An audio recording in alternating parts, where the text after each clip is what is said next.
Hey everyone, welcome back to the channel. In today's video, I'm going to show you how to change profile picture on chess.com. So watch this video till the end to properly understand the tutorial.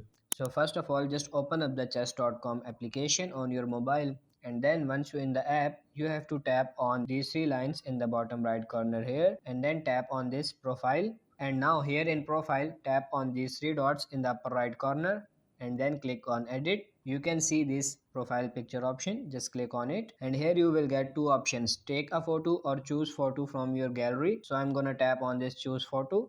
Now here your phone's gallery will open and you can choose your profile picture that you want. So tap on it to select, and then here you can see after you select it, it will show up here. Now to save it, you have to just tap on this check in the top right corner here and then wait for a few seconds, and your profile picture is changed now. And that's how you can change your profile picture on chess.com.